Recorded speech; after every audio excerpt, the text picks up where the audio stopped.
remember is, welcome to the host club. That's the, because we did it every episode. So, it's tricky how those things. So I've seen that line 26 times. That's why I know that one. How many of you have seen the outtakes? Or listen to the outtakes, yes. I know, right? Crap. Welcome, poor man, to our world of crap.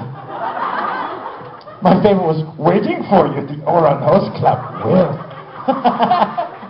Okay, who's got another question? You want to pick somebody? Bam.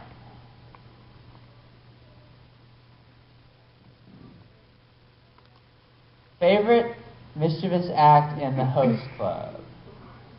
Well, really, it wasn't. I guess the fighting with Cowder was a lot of fun.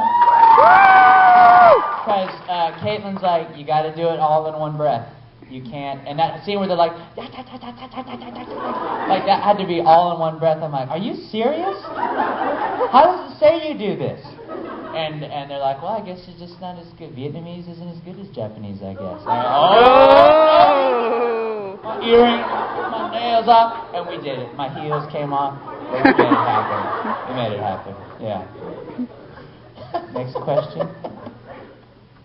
Back there. With those two, we'll go back and then front.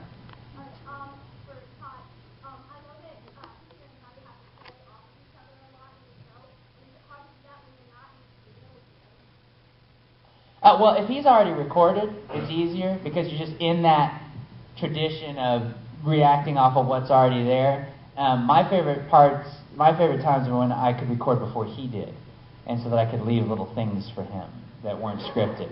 And also try to perfect my Greg Ayers impression, which used to be good, now it's horrible. You're like, that doesn't sound anything like Greg. But no, those are the most fun things. And in front, you want to become a voice actor, anime voice actor. I guess my first bit, that's a whole panel in itself.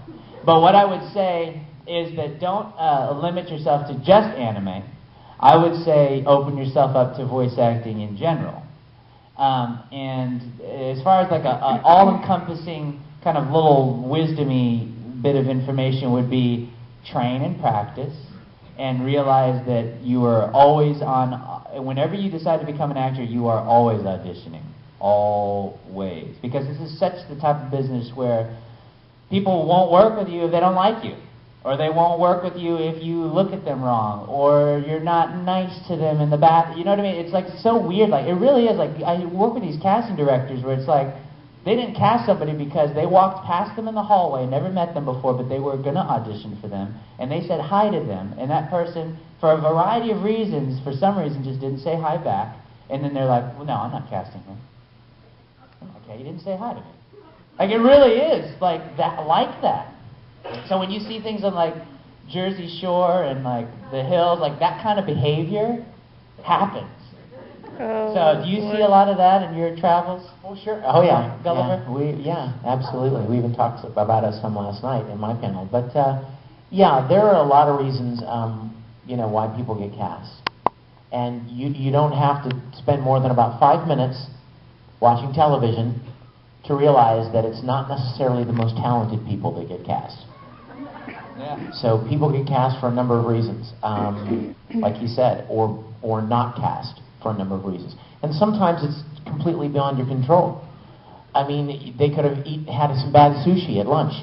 Oh yeah, and they come back from lunch and they're not feeling well, and so they're not paying any attention to the auditions. And the best guy ever could have come through, and all they were thinking about was, man, that did not sit well with me at all. And they missed that. You know what I'm saying? Or at the end of a day, and they're tired, and they've listened to 25 people, and they're like, I just don't want to hear any more of these lines, And it's not your fault that you were the last one. You had to work, and you could only get there at that slot. And so there are a number of reasons. I mean, I know that there are people that that don't get cast because, like, my girl Michelle told me, she has red hair, and she told me that she didn't get cast one time because the casting director just broke up with his wife, and his wife had red hair.